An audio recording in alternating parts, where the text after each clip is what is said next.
জলেও আমরা ওরা এবং তা নিয়ে কলকাতা পুরসভার কড়া বার্তা। পানীয় জলের লাইন কাটতে হলে নিতে হবে অনুমতি, পুরসভার ডিজির কাছ থেকে নিতে হবে অনুমতি। কসবায় পানীয় জলের সংযোগ কাটার অভিযোগে কড়া বার্তা পুরসভার। অর্ণব মুখোপাধ্যায় প্রতিনিধি রয়েছেন। অর্ণব, যে অভিযোগ ওঠে অর্থাৎ জলের লাইন কেটে দেওয়া হয়, 60টি পরিবার নির্জলা ছিল এবং সেই ঘটনায় এবার পুরসভার কড়া বার্তা। কি নির্দেশ দেওয়া হচ্ছে পুরসভার তরফে? এবং কলকাতা পুরসভার তরফ থেকে আজকে একটি নোটিফিকেশন জারি করা হয়েছে এবং যাতে বলা হয়েছে কোনো জলের সংযোগ বিচ্ছিন্ন করতে হলে ডিজি ওয়াটার সাপ্লাই যিনি রয়েছেন তার অনুমতি থাকা বাধ্যতামূলক এবং এই পুরোটাই মেয়রের অনুমতি সাপেক্ষে হয়েছে, সেটাও খুব স্পষ্ট করে লেখা রয়েছে।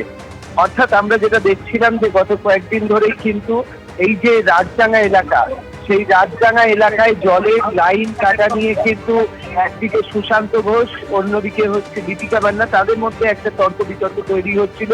তার কারণ হচ্ছে যেটা অভিযোগ যে একটি জায়গায় বেশ কিছু কলের লাইন যেগুলো সুশান্ত ঘোষের সময় বসানো হয়েছিল সেগুলো দীপিকা মান্না তিনি এসে কেটে দিয়েছিলেন। দীপিকা মান্নার পাল্টা বক্তব্য ছিল যে তিনি আলাদা কলের লাইন করেই তারপরে কেটেছেন। কিন্তু সে প্রসঙ্গে এই অভিযোগ উঠে আসে যে দলীয় পার্টি অফিসে না যাওয়ার জন্য জলের লাইন কেটে দেওয়া হয়েছে। সেই অভিযোগ পাল্টা দীপিকা মান্না তিনি অভিযোগ অস্বীকার করেন। সুশান্ত ঘোষ অর্থাৎ বড় চেয়ারম্যান তিনি বিষয়ে তিনি মেয়রকে অভিযোগ জানান। অন্যদিকে দীপিকা মান্না তার বক্তব্য, তিনিও মেয়রের সঙ্গে কথা বলেছেন। আর এই সবের মাঝখানেই যে একটা গুরুত্বপূর্ণ বিষয় যে আজকে যে নোটিফিকেশন জারি হলো তাতে বলা হলো কোনো জলের সংযোগ বিচ্ছিন্ন করতে হলে ডিজি ওয়াটার সাপ্লাই এর অনুমতি থাকতে হবে এবং এই পুরো কাজটা হয়েছে মেয়র ফিরহাদ হাকিমের অনুমতি সাপেক্ষে।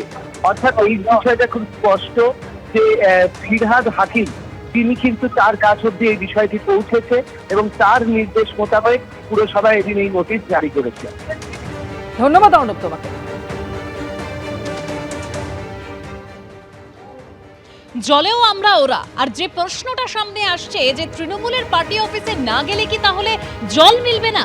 কারণ লিপিকা মান্না এবং সুশান্ত ঘোষের মধ্যে সংঘাত আর নির্জলা রাজডাঙ্গার 60টি পরিবার।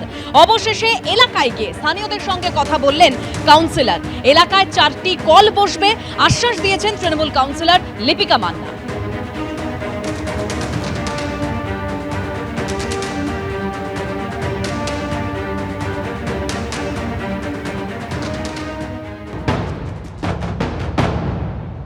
সপ্তাহ 10 দিন হয়েছে তুলে দিইনি, এরাও যাতে জলটা পায়। দেখো এখানে আমি মানুষের জন্যই করেছি, এতটা 4টে কলের জায়গায় যদি 24টা কল লাগে তখন কি হচ্ছে এদের বুঝতে একটু অসুবিধা হয়েছে। আমি দাদার সময় হয়েছিল, দিদির সময় তুলে দেয়। এরা এইসব কথা এগুলো ওরা ইমোশনালি বলছে, ওরা ঠিক আছে ঠিকই বলছে।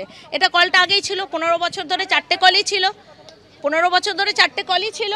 এখন কলের সংখ্যা 3টে কল ছিল, যাই হোক 3টে 4টে 5টা 6টা যা ছিল, আমি সেটা কন্ট্রোভার্সিতে যেতে চাইছি না। কিন্তু এখন আমি যে কলগুলো করে দিয়েছি এতে আরো ভালো হবে যদি এদের এখানে একটা কল হয়ে যায়, তখন একটা পরিবার একটা কল ব্যবহার করতে পারবে, বাকি কলগুলো একটু প্রেশার থাকবে। বলেছি আমি আমার মেয়রের সঙ্গে কথা বলেছি এবং যখন এই জিনিসগুলো করি আমরা বড় মিটিংয়ে আমরা কথা বলেই তো কাজ শুরু করি। তো হওয়ার উচিত। এবং গতকাল রাতে আমার সঙ্গে মেয়র সাহেব আমাকে ফোন করেছিলেন, কথা হয়েছে, তিনিও বলেছেন যে না পুরোনো কলগুলো লাগানো থাকবে।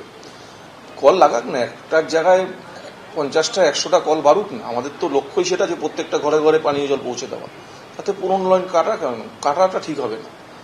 মানুষের হ্যাঁ কেউ আমাকে ভোট দেবে কেউ আমাকে ভোট দেবে না, কিন্তু কলকাতা শহরে যারা বাস করে তাদের প্রত্যেকের কাছে আমরা পানীয় জল সহ কলকাতা পৌরসভার প্রত্যেকটা পরিষেবা পৌঁছে দেওয়ার জন্য দায়বদ্ধ।